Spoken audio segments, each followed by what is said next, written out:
Hi, I'm Becky from Cabbage Patch Bakery, and today I'm going to show you how to make Swiss meringue buttercream. The ingredients and the equipment are listed here, but what you don't need is a sugar thermometer. No thermometer is needed for this recipe.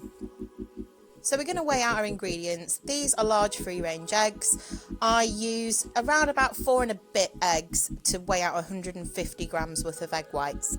Next we need sugar. This is granulated sugar. It's pretty cheap and inexpensive. We need 250 grams. For the butter, I use local Yorkshire butter, which is sourced from a local farm. This particular one is salted, so if you prefer to use unsalted and add your own salt, then you can do. We need 340 grams, and I've chopped this into small pieces, which I will microwave to soften. Next, we're going to take the bowl from our stand mixer and we're going to add in our sugar and our egg whites so that it's ready for when we start cooking our meringue. We're going to also be setting up a double boiler or a bain-marie, which I'll add in the comments below if you're not sure what they are. We're also going to need our electric hand whisk, so have this handy and plugged in somewhere near your hob. To set up a double boiler, you're going to need a saucepan, and I've just boiled the kettle and I'm just going to add the water into the saucepan. Make sure you don't fill it too full and the water doesn't touch the bottom of your stand mixer bowl. We're going to turn the hob on to a low heat just so that it brings that water back up to a simmer. You can then add your bowl from your stand mixer. Next, you want to take your electric hand whisk and get it on a medium speed, and we're going to be whisking that sugar and the egg whites together to create a really nice, thick, glossy meringue. The heat from the bain-marie below, where we've got that simmering water, will heat the bowl and in turn start to heat the egg whites and the sugar together so that it will melt the sugar and get rid of all those grainy granules of sugar, so you're left with a really smooth meringue. Now, this will take about 3 or 4 minutes. This video is sped up, so it's on double time. So be patient and you'll start to see the texture of the meringue start to change and go through a few different stages. And when it starts to look nice and glossy, you don't want stiff peaks, but you want it to look glossy and thicker, and it will almost be doubled in volume. It's at that point that you'll start to see the change, and you'll start to see on the sides of the bowl even that the grains of sugar will have started to dissolve. Now, in order to test if the sugar has dissolved or not, what I do is I test it between my fingers. So I take a little bit of the mixture, you'll see me in just a moment, dip my finger into the mixture and just rub it in between your finger and your thumb to test to see if there are any grains of sugar left. Now, I have tried and there were just a couple of little grains that I could feel in between my finger and my thumb. So if that's the case, get your electric hand whisk back in there and get whisking again.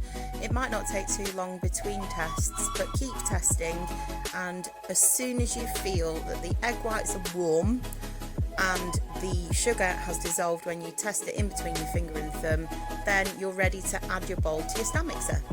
So take your bowl off the heat and attach the bowl with your meringue mixture inside to your stand mixer. Make sure it's securely in place. We're going to need the 2 attachments that come with the stand mixer. So we're going to need the balloon whisk, and we're also going to need a paddle attachment. I have a rubber one. And what we're going to attach first is the balloon whisk. So once your stand mixer is all set up and your balloon whisk is in place, we're going to start it off on a low speed and then eventually cranking it up to around about a medium speed. On my Kenwood, it's a Chef XL Elite, and my setting that I've used here is around about 3 or 4, and we're going to whisk for around 6 to 8 minutes. I'll show you a bit of a close-up. So this is what's going on inside the bowl. So we're creating some really nice glossy meringue, and we want to have nice stiff peaks by the end. So you can see here we're getting towards the end now and the stiff peaks are starting to form. If you're not quite sure if it's ready or not, take your whisk out and you'll be able to see on the end whether or not your meringue is flopping around or not, or if it's holding firm. So that, I would say, is a firm peak. So once you're at that stage, you can add the butter. Now, as you can see, when I softened my butter in the microwave, I accidentally melted a little bit of it. But don't panic if that happens to you.